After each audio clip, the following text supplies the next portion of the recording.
Hi guys, I'm back, and so I thought I would share my labor and delivery story. So I had a C-section, and I also had a high-risk pregnancy. I had high blood pressure, so I had that before I got pregnant, and but of course it increased my risk of preeclampsia. Luckily I didn't get preeclampsia. I did get gestational diabetes. I didn't have diabetes before I got pregnant, and I don't have it currently, luckily. So I had to see a perinatologist regularly. They're like obstetricians that specialize in high-risk pregnancies. So I did not have a birth plan. I wasn't even a good candidate to even have a birth plan, seeing as how I had a high-risk pregnancy, so I was at like a greater risk of having a C-section. But my obstetrician aimed for me to have a natural delivery all the way until the actual delivery date. What happened was Ava started getting decels. That's when her heart rate was dropping. And you know how the fetus's heart rate is supposed to be 120 to, I don't know, 160, something like that. I can't remember the exact numbers. Well, hers kept falling down into the 50s. So her heart rate was getting pretty low, and I think it went down about 4 or 5 times. And finally, my doctor said, let's just take this baby. Oh, she needs her nap. Alright, I'm back. I had to put Ava in her swing because she was just really fussy. She's teething right now. It's been such a nightmare. She hasn't been able to sleep well. She won't sleep. How do I say? She won't take her naps all the way and through as long as she usually takes naps. Well, the good thing about her, in a way, and not being able to sleep during the day is if she ends up falling asleep at night, which, if we're lucky, she will. She actually ends up sleeping through the night because she's so tired from not getting enough sleep throughout the day. And I've been trying to get her to take a nap today, and she did fall asleep for a few minutes, twice already, and she still wakes up, and she always puts her hand in her mouth, so I'm guessing it's because her teeth are hurting. I know she's teething, so I actually put her in her swing right there. She's anything that makes her comfortable right now and not so angry, because if I lay her down and just put her in her crib, or she's just such an irritable baby right now. So that's the swing's making her happy. And she also likes those what do you call them, Sophie the giraffe, so those are making her feel better, hopefully. It seems like it because she's not crying. Alright, so back to my labor and delivery story. After 4 or 5 decels, my doctor decided, let's just take this baby out.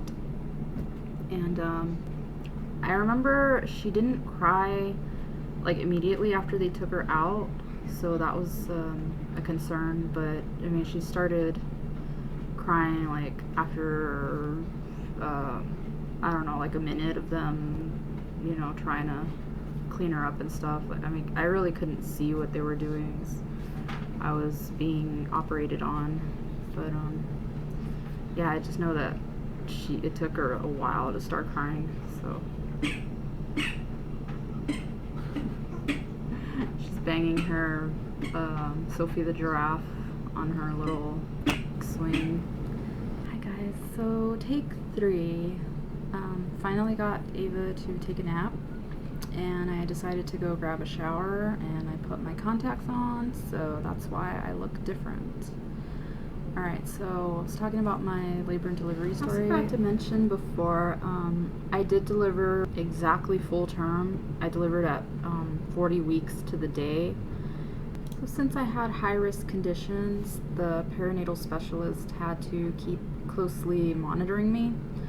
And when you have a normal pregnancy, you only have like 3 ultrasounds throughout your entire pregnancy.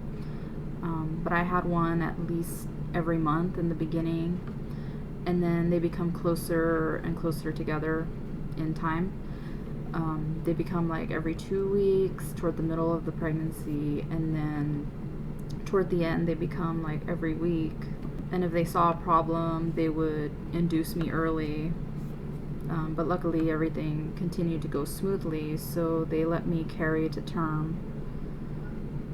They just wouldn't let me deliver late because of my risk factors. They wouldn't allow the pregnancy to continue longer than it has to. So the very last day that I saw my doctor before I turned 40 weeks, if I hadn't dilated yet, she was going to have me admitted to the hospital that evening to be induced. But I did dilate 2 centimeters when I saw her that day, so she stripped my membranes. That's what it's called. I can't really explain what that means because I'm not sure, so I'm sorry about that, but all I know is that it hurts. They do that to increase your contractions to get your labor going.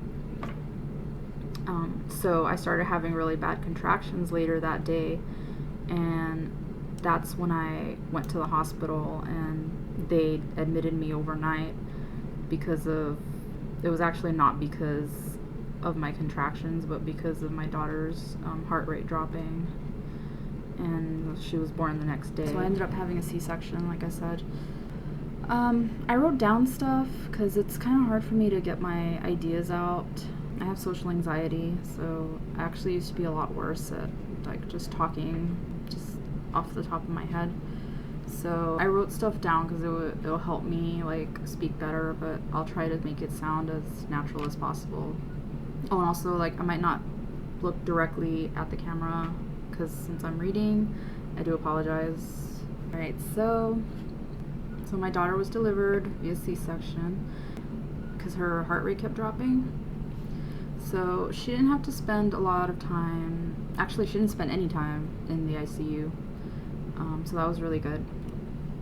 What I didn't like about having a C-section was that when you have a normal delivery, they can just put the baby right on your chest, so you get to hold the baby right away when you have a natural delivery. But since I was having surgery, I couldn't hold her right away. Maybe like 5 minutes went by before they actually brought her to me. So even when they brought her to me, I still didn't really get to hold her. They just kind of like held her right, right over me so I could like see her and touch her. Like when you have a C-section, your arms are numb and they're spread out. Like they have to do that since they're letting you stay awake for the surgery. They still need you to be like to not move around. So I mean, despite that it wasn't an ideal situation, it's not something that I dwell on with regret. I still daydream about the day she was born and hearing her cry for the first time. So this is a story for women who are having C-sections, or they're afraid of having C-sections, or they're afraid of their birth plans not working out. I'm really not against birth plans. In fact, I thought of making one myself. But like I said, I knew it wasn't a good idea to have expectations since I was high risk. And also, I have women in my family who are nurses. My mom and my sister are labor and delivery nurses. They've been working in labor and delivery for over a decade. So they've attended many, many deliveries. And I had asked my sister, she had a baby 3 years ago, and I had asked her if she made a birth plan for her delivery. And she said no, she didn't make one. And she also told me that if I make one, my labor and delivery nurses will probably laugh at me. Not that they'll laugh at me like in my face, but they'll probably laugh behind my back, because they know that birth plans rarely work out exactly according to plan. So I didn't make one, not really just because of that, but also, like I said, I had gestational diabetes and I had high blood pressure. So I was already at risk of having a C-section. The risk factors were if I couldn't get my blood pressure under control, or the baby got too big, or if I didn't dilate, I would need a C-section. And actually neither of those ended up happening.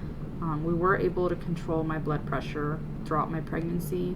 Ava never got too big. She was born only 6 pounds 4 ounces. And I did dilate. I got up to 6 centimeters dilation. So we thought we were going to deliver naturally until her heart rate kept dropping. So even though I didn't have a birth plan, I think I would have liked a natural delivery, because I would have liked to be able to hold Ava right away and not have gone through all that surgical pain. If you have a birth plan and it works out perfectly, that's great. But before that happens, you have to kind of mentally prepare yourself for it possibly not going all according to plan. And in the end, if you end up having a C-section, as long as you and your baby turn out healthy, chances are you're not going to dwell on how much you regret having a C-section or anything like that. Once you have your baby in your life and you get to enjoy him or her, everything else just becomes another memory. And I also wanted to point out, sometimes I hear people criticizing how labor and delivery has become like a medical business. They stress how our bodies are designed for this, and giving birth shouldn't be treated like a medical procedure. And in a way that's true. For a lot of women that is true, but for some, unfortunately, it's not. Like I said, my daughter's heart rate kept dropping severely when I was in labor. She was essentially in fetal distress. When I started having contractions the day before I gave birth to her, I went to the hospital thinking I was in labor, and it turns out they didn't think I was in labor enough to admit me as they normally would for when you're in labor. But they did admit me because of the baby's heart rate.